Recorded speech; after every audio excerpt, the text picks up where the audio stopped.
పరంతుప movie 2 hours 10 minutes run టైమ్‌తో తమిళ్ నుండి తెలుగులో రిలీజ్ అయిన ఈ మూవీని జియో హాట్‌స్టార్‌లో స్ట్రీమింగ్ చేస్తున్నారు. తెలుగు డబ్బింగ్ పర్వాలేదనిపించింది. ఇబ్బంది పడే సీన్స్ కూడా ఏమీ లేవు. సో, ఫ్యామిలీతో చూడాలనుకుంటే చూడొచ్చు. అండ్ ఈ రివ్యూ విన్న తర్వాత చూస్తానంటే చూడండి. ఇప్పుడు నేను చెప్పేది ఓన్లీ నా ఫీలింగ్ మాత్రమే ఈ మూవీ గురించి. ఈ మూవీ ఏదో ఉన్నట్టుగా స్టార్ట్ అయ్యి ఏమీ లేనట్టుగా అర్థం కాని కన్‌క్లూజన్‌తో ఎండ్ అయిన బోరింగ్ మూవీ ఫ్రెండ్స్ ఇది. అసలు పేరెంటింగ్ కోసమా? లేకపోతే పేరెంట్స్ ఎంత కష్టపడుతున్నారో చెప్దాం అనుకున్నారా?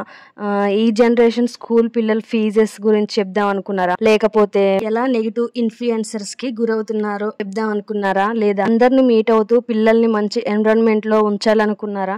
అసలు ఏం చెప్పాలనుకున్నారో నాకైతే అర్థం కాలేదు. మార్స్ కి వెళ్ళినా మారని కథ ఇది అని కన్క్లూజన్ ఇస్తారు. అసలు కథే అర్థం కాలేదు నాకైతే. రియాలిటీకి ఎక్కడా దగ్గరగానే లేదు ఈ మూవీ. చీరలు అమ్మే తల్లి, తక్కువ మాత్రమే సంపాదించే తండ్రి, వీళ్ళు 3,25,000 పెట్టి కొడుకుని చదివిస్తారంట. మిగతా ఖర్చులు కాకుండా. అసలేమైనా నమ్మేలాగుందా? తక్కువ సంపాదన ఉన్న వాళ్ళు అసలు అంత మనీ పెట్టి ఎలా చదివిద్దాం అనుకుంటారు?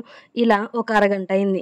సరే, సోషల్ మీడియాలో హైప్ చూసి మధ్యలో నుంచి అయినా బాగుంటుంది అనుకున్నా. కానీ మూవీ ముందుకెళ్తున్న కొద్దీ మరీ బోరింగ్గా మారింది. సినిమా చూస్తున్నంతసేపు ఒకానొక పాయింట్లో స్టోరీ ఏంటి, ఓహో లోన్ తీసుకొని అప్పులు తీర్చి ఈ జర్నీలో జరిగే విషయాలతో ఏమైనా మెసేజ్ ఇస్తారేమో అనుకున్నా.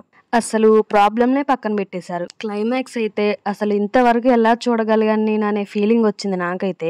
ఇంకా సెకండ్ హాఫ్ విషయానికి వస్తే, కొడుకు అయిన పిల్లాడు పారిపోతూ ఉండడం, తనని పట్టుకోవడానికి తండ్రి పరిగెడుతూ ఉండడం, ఇదే రిపీటు.